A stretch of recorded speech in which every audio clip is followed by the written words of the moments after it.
Hello students, welcome to MS bio guide.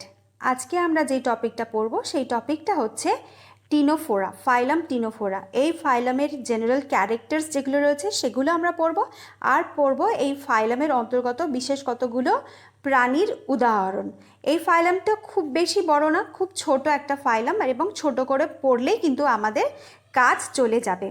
তো এই যে ফাইলাম রয়েছে, এই ফাইলামের অন্তর্গত প্রাণীগুলো হচ্ছে commonly known as sea walnuts or comb jellies. এই যে ফাইলামের অন্তর্ভুক্ত প্রাণীগুলো রয়েছে সেগুলো হচ্ছে সি ওয়ালনাট বা আখরোটের মতো, যেহেতু এদের সাইজ রয়েছে আখরোটের মতো, যেহেতু এদের শরীরের স্ট্রাকচার, তো সেই জন্য এই ফাইলামের অন্তর্ভুক্ত প্রাণীদেরকে বলা হয় সি ওয়ালনাট। আবার কোম্ব জেলিসও বলা হয়। কোম্ব জেলি কেন বলা হয় সেটা আমরা সেই রিজনটা আমরা পরে জানবো।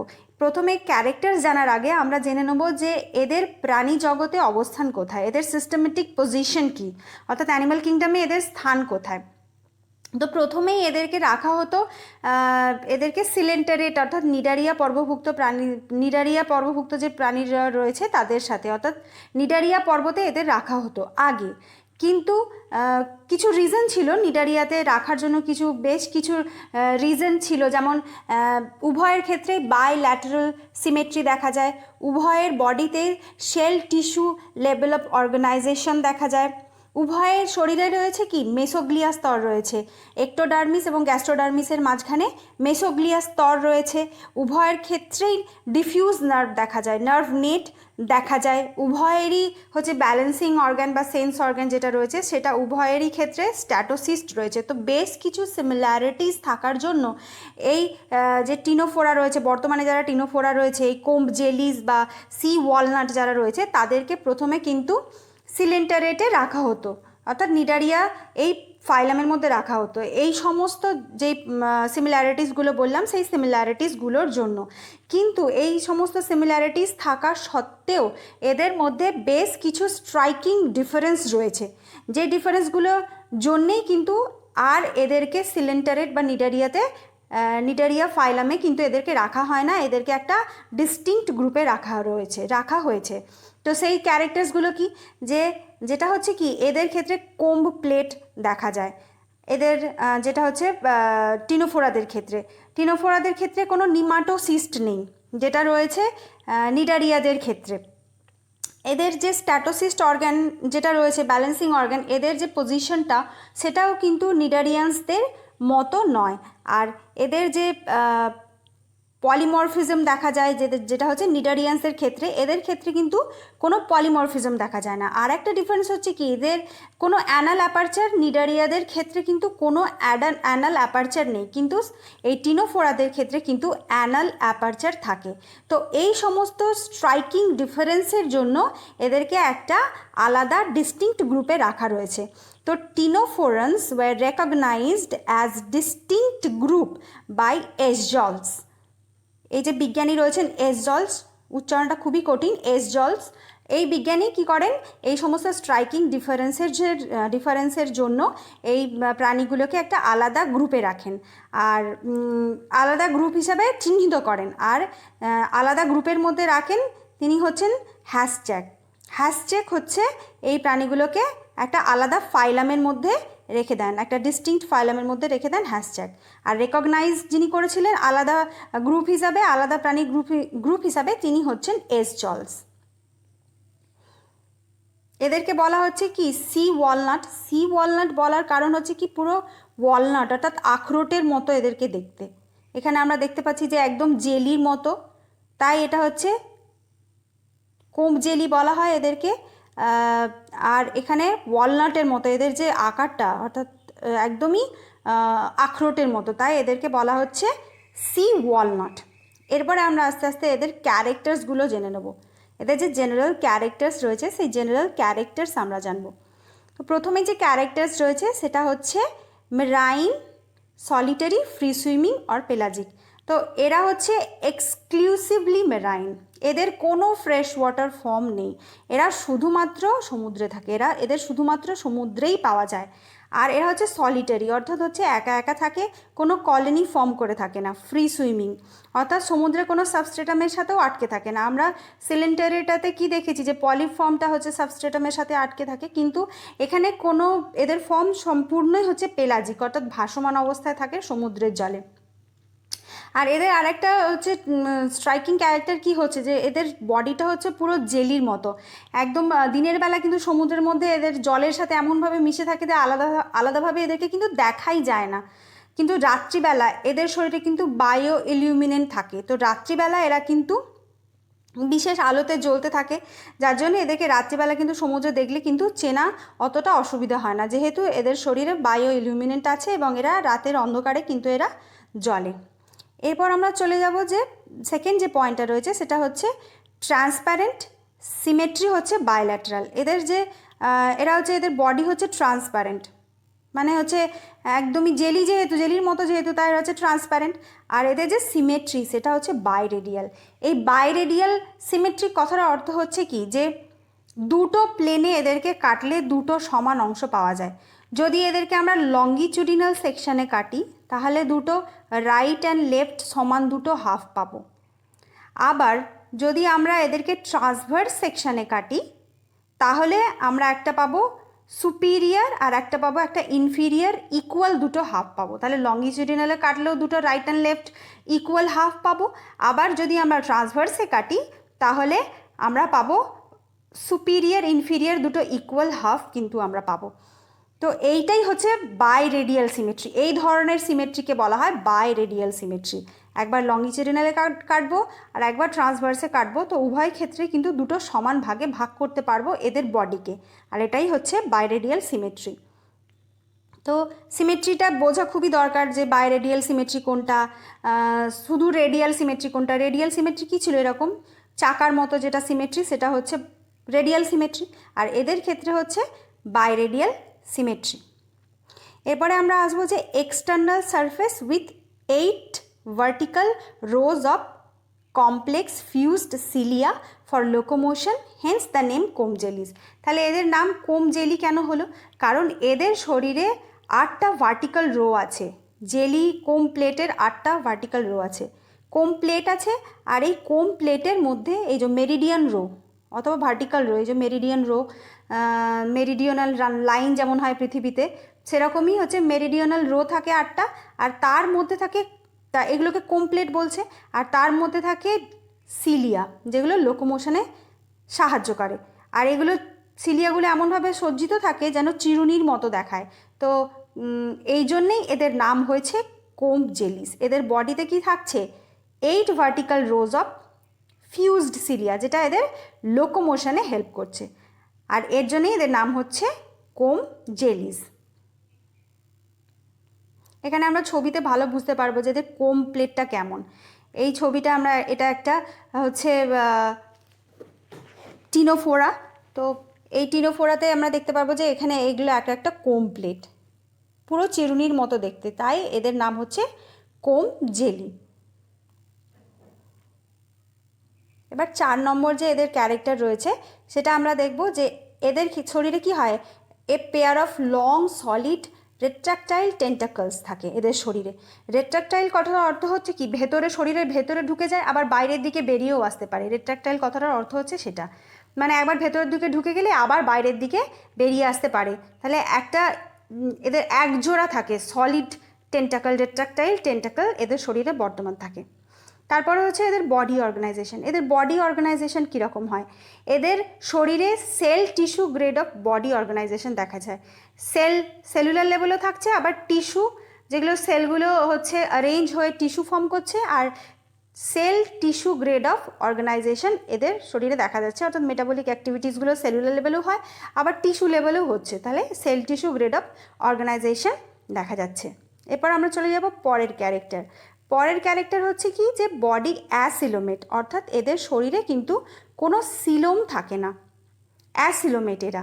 আর এরা হচ্ছে triploblastic, body acoelomate and triploblastic with an outer epidermis, inner gastrodermis and middle jelly like mesoglea with scattered cells and muscle fibers.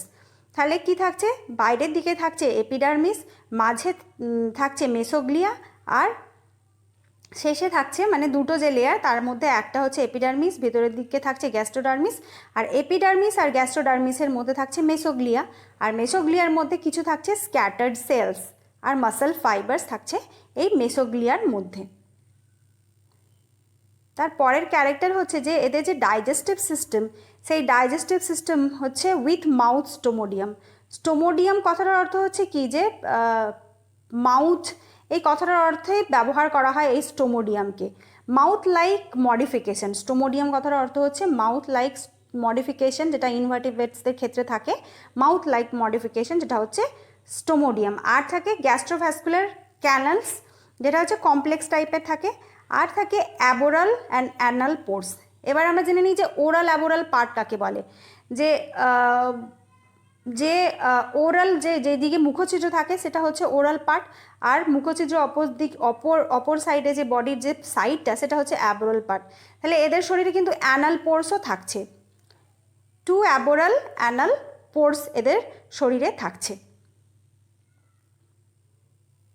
এরপরে আমরা চলে যাব পরের যে ক্যারেক্টার রয়েছে, সেটা হচ্ছে এদের শরীরে কিন্তু নিমাটোসিস্ট থাকে না, যেটা হচ্ছে সিলেন্টারেটের ক্ষেত্রে নিমাটোসিস্ট পাওয়া যায়।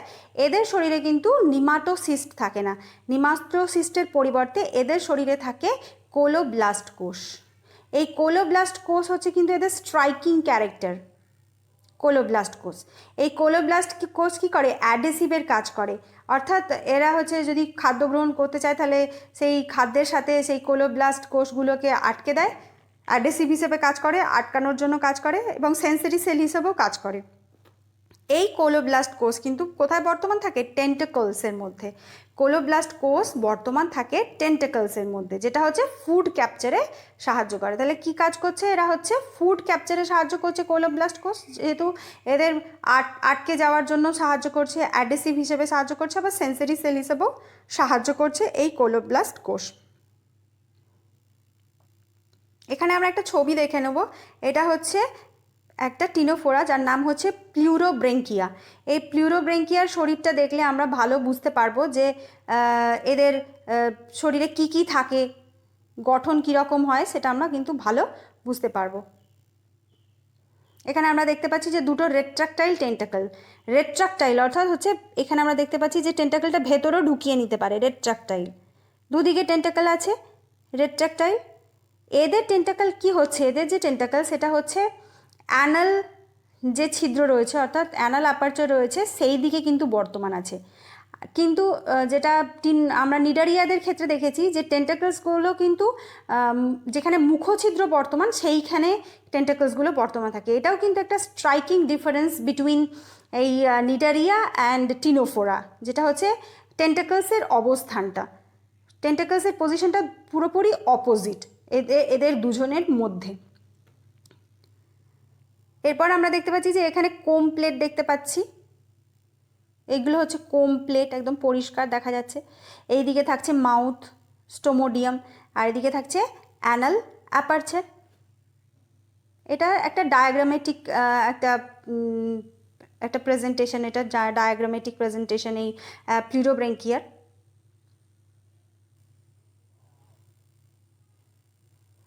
এরপর হচ্ছে যে এদের শরীরে কিন্তু কোনো স্কেলিটন থাকে না, একদম জেলির মতো এদের শরীর, কোনো স্কেলিটন এদের শরীরে থাকে না। আর থাকে না circulatory system, respiratory system, excretory অর্গানও এদের থাকে না। এদের যেহেতু সেলুলার লেভেল অফ অর্গানাইজেশন দেখা যায়, তো একেবারে সেলের থ্রু দিয়েই কিন্তু সরাসরি সেলের থ্রু দিয়ে রেসপিরেশন, এক্সক্রিশন এগুলো ঘটে থাকে। সেলুলার লেভেল অফ যেহেতু অর্গানাইজেশন এদের মধ্যে থাকে, সেল টিস্যু দুটোই থাকে গ্রেড, তো রেসপিরেশন, এক্সক্রিশন এগুলো হচ্ছে সেলুলার লেভেলেই ঘটে যায়। এদের জন্য আলাদা কোনো সিস্টেম এদের শরীরে থাকে না, আবার স্কেলিটাল সিস্টেমও অর্থাৎ কঙ্কালতন্ত্র কিন্তু এদের শরীরে থাকে না।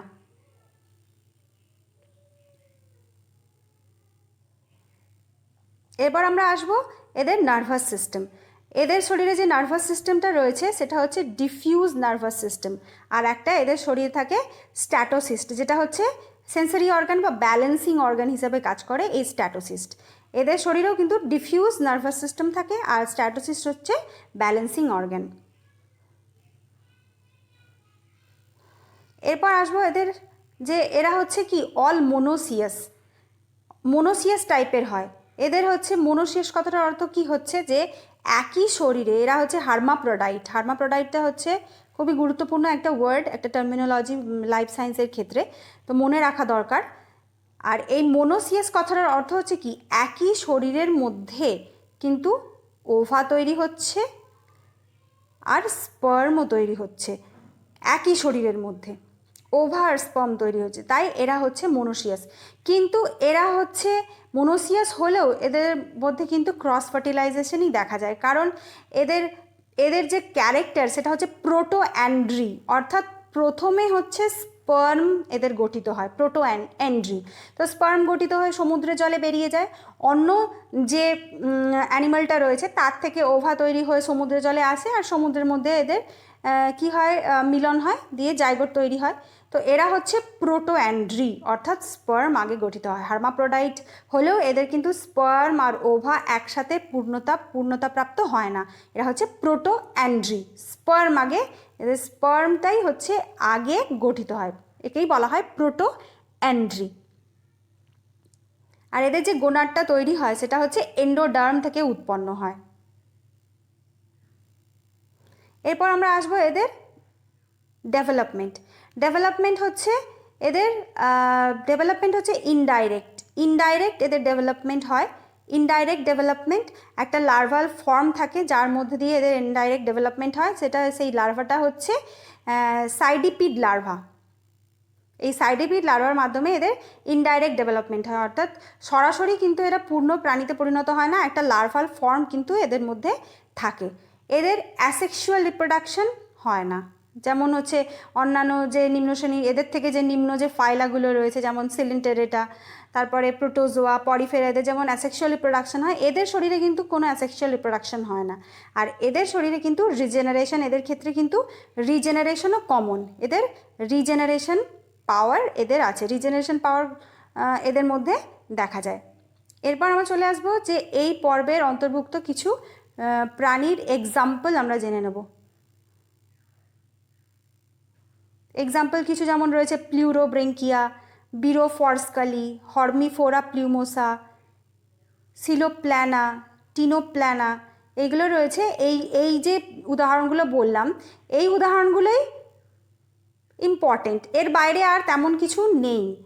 প্লিউরোব্রেঙ্কিয়া, বিরোফর্সকালি, হর্মিফোরা প্লিউমোসা, সিলোপ্ল্যানা, টিনোপ্ল্যানা, বাস এইগুলো জানলেই কিন্তু আমাদের হবে, বাস এইগুলোই, এর বাইরে জানার কোনো দরকার নেই। এরপর আমরা আসবো এদের যে ডায়াগ্রাম কিছু দেখে নেব, ডায়াগ্রাম ছবির মাধ্যমে এদের দেখে নেব। ছবির মাধ্যমে দেখলে আমরা বুঝতে পারবো যে এই যে ছবিটা রয়েছে এটা হচ্ছে বিরোফর্সকালি, এই ছবিটা, এটা হচ্ছে বিরোফর্সকালি, এটা হচ্ছে প্লিউরোব্রেঙ্কিয়া, আর এই যে ছবিটা হচ্ছে এটা হচ্ছে হর্মিফোরা। এই পর্বের এই ফাইলামের সাথে, অর্থাৎ টিনোফোরা ফাইলামের সাথে প্ল্যাটি হেলমেন্থিসের কিন্তু অ্যাফিনিটি দেখা যায়। যেমন হচ্ছে এই যে আমরা এটা একটা ছবি দেখতে পাচ্ছি, এটা হচ্ছে টিনোপ্ল্যানা, এই যে ছবিটা এটা হচ্ছে টিনোপ্ল্যানা। এই টিনোপ্ল্যানা হচ্ছে এদের যে কিছু ক্যারেক্টার্স কিন্তু প্ল্যাটি হেলমেন্থিসের সাথে মিলে যায়, তাই জন্য এদের প্ল্যাটি হেলমেন্থিস আর টিনোফোরা পর্বের প্রাণীদের ভিতর মাঝে যে মিসিং লিঙ্ক হিসাবে এদেরকে ধরা হয়, যেটা হচ্ছে টিনোপ্ল্যানা, সিলোপ্ল্যানা। এখানে আরেকটা যেটা রয়েছে সিলোপ্ল্যানাকেও মিসিং লিঙ্ক হিসাবে ধরা হয়, যেটা হচ্ছে টিনোপ্ল্যানা আর সিলোপ্ল্যানা। এদের দুজনকেই কিন্তু এদের প্ল্যাটি হেলমেন্থিস এবং টিনোফোরার মধ্যে মিসিং লিঙ্ক হিসাবে এদেরকে ধরা হয়, যেটা এটা হচ্ছে সিলোপ্ল্যানা। একদম ফ্ল্যাটওয়ার্মের সাথে এদের কিছু সিমিলারিটিস এদের রয়েছে, এরা হচ্ছে মিসিং লিঙ্ক হিসাবে কাজ করে বিটুইন সিলিন্টেরেটা না, বিটুইন টিনোফোরা আর হচ্ছে প্ল্যাটি হেলমেন্থিসের মধ্যে, যেটা হচ্ছে সিলোপ্ল্যানা আর টিনোপ্ল্যানা। তো আজকের মতো এই পর্যন্ত। যদি আমার ক্লাস তোমাদের কাছে ইনফরমেটিভ মনে হয় তাহলে আমার চ্যানেলকে তোমরা সাবস্ক্রাইব করবে, বন্ধুদের মধ্যে শেয়ার করে নেবে, আর সাবস্ক্রাইব বাটনের পাশে যে বেল আইকনটা রয়েছে সেটা প্রেস করে দেবে, যাতে করে আমার ভিডিও নোটিফিকেশন তোমাদের কাছে চলে যায়। Thank you.